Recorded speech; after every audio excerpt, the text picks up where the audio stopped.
नमस्ते दोस्तों। आज जो कहानी तुम सुनने वाले हो उसका नाम है सपनों की राख। कभी सोचा है अगर कोई रात में तुम्हारे सपने चुरा ले जाए तो? अगर हर सुबह तुम अपनी किसी प्यारी बात को याद ही ना रख पाओ तो? और वो जो ऐसा कर रही है, वो जादूगरनी, अगर एक दिन तुम्हारे ही सपने में फंस जाए तो? अब बस आंखें बंद करो, धीरे धीरे सांस लो, क्योंकि यह कहानी तुम्हें नींद भी देगी और हर नींद के भीतर एक नया रहस्य भी छिपा होगा। अब आप ये बताइए, आप ये कहानी कहाँ से सुन रहे हैं और आपके यहाँ अभी क्या समय हो रहा है? कमेंट में ज़रूर लिखिए। अगर आप चाहते हैं कि हर रात सोने से पहले एक नई कहानी आपकी थकान मिटाकर आपको मीठे सपने दे, तो अभी लाइक सब्सक्राइब कर लीजिए। तो चलिए डूबते हैं उस कहानी में। रात के तीसरे पहर की हवा में धुएं और नींद की मिलीजुली गंध थी। माया खिड़की के पास बैठी थी।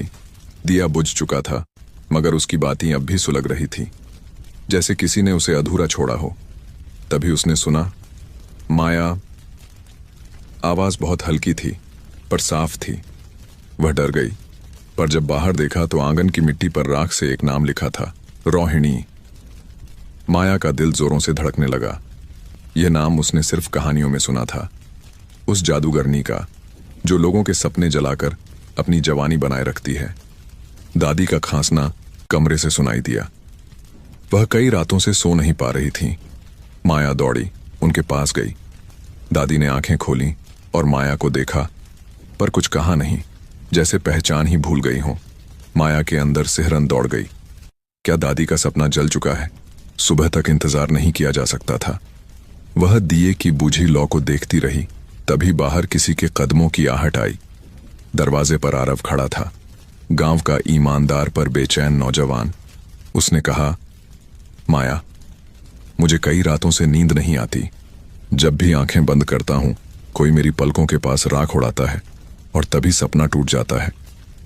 माया ने आंगन दिखाया। राख में लिखा नाम अब भी चमक रहा था, जैसे किसी ने अभी अभी उसे लिखा हो। आरव ने नीचे झुककर राख को छुआ और बोला, यह राख गर्म है। माया ने डरते हुए पूछा, पर राख तो ठंडी होती है। आरव बोला, यह किसी ताजा जलाए गए सपने की राख है। उसी वक्त मंदिर की घंटी उल्टी दिशा में बजी। थम थम थम।